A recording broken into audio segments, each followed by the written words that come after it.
नमस्कार दोस्तों, इला जयस्वास किचन में आपका स्वागत है। आज हम बनाएंगे एकदम नया चटपटा और क्रिस्पी नाश्ता।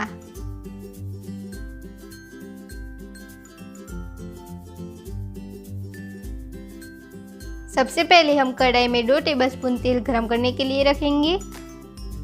गैस की फ्लेम लो टू मीडियम रखेंगे। तेल गरम होने के बाद उसमें हाफ टी स्पून राई और हाफ टी स्पून जीरा डालेंगे। 1 टीस्पून साबुत धनिया डालेंगे। 1 टीस्पून सौंफ डालेंगे। 1 चॉप की हुई हरी मिर्च डालेंगे। उसे थोड़ी देर के लिए चलाकर फ्राई करेंगे।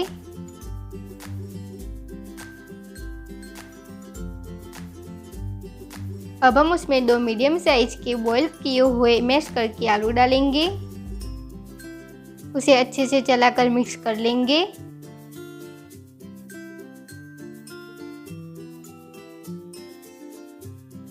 तो हमने उसे अच्छे से मिक्स कर लिया है। अब हम उसमें 1 टीस्पून लाल मिर्च पाउडर डालेंगे। 1/4 टीस्पून हल्दी पाउडर डालेंगे। स्वाद के अनुसार नमक डालेंगे। 1/4 टीस्पून आमचूर्ण पाउडर डालेंगे। 1 टेबलस्पून शक्कर डालेंगे।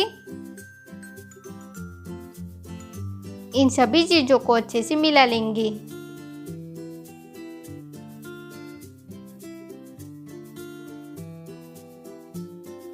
तो हमने सारे मसालों को अच्छे से मिला लिया है।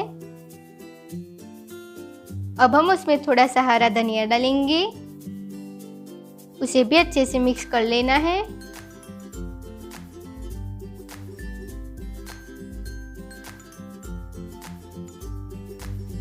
तो हमने उसे अच्छे से मिक्स कर लिया है। अब हम गैस ऑफ करेंगे। अब हम एक बाउल में 2 टेबलस्पून मैदा डालेंगे। उसमें थोड़ा थोड़ा पानी डालकर पतला सा पेस्ट बनाएंगे।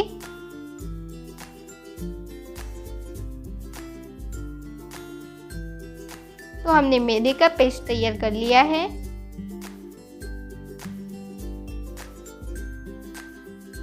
अब हम ब्रेड लेंगे। उसके ऊपर कटोरी रखकर इस तरह से गोल शेप देंगे।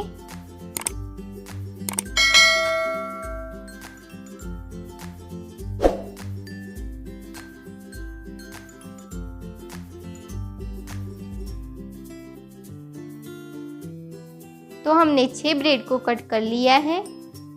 बचे हुए टुकड़ों से हमें इस तरह से ब्रेड क्रम्स बना लेना है। अब हम ब्रेड की स्लाइस लेंगे। उसके ऊपर आलू का स्टफिंग डालेंगे। उसे अच्छे से फैलाना है।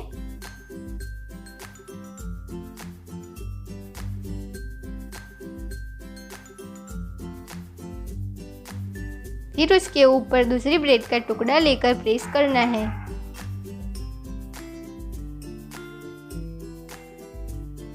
उसी तरह से हम सारे स्टफिंग तैयार कर लेंगे।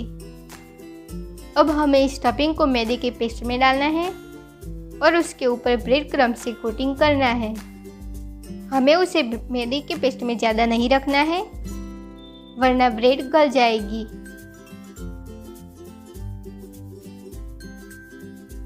अब हम इस स्टफिंग को तवे पर सेकने के लिए रखेंगे।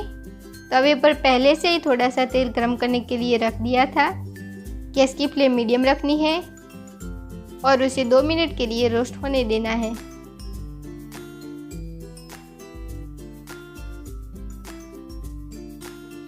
दो मिनट बाद हम उसे पलट देंगे।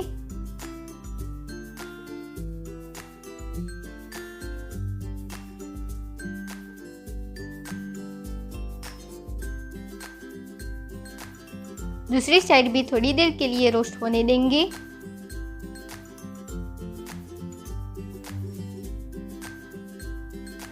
थोड़ी देर बाद फिर से उसे पलट देंगे। दोनों तरफ से रेडिश ब्राउन होने तक हम उसे रोस्ट करेंगे।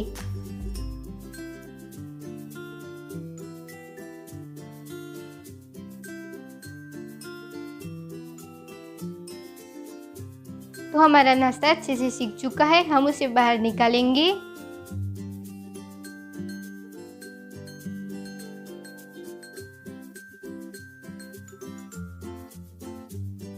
हमारा एकदम टेस्टी चटपटा क्रिस्पी नाश्ता सर्व करने के लिए तैयार है। ये नाश्ता घर पर बनाकर ट्राई करें और आपके अनुभव हमारे साथ शेयर करें। ऐसी नई रेसिपी के साथ फिर मिलेंगे दोस्तों। धन्यवाद।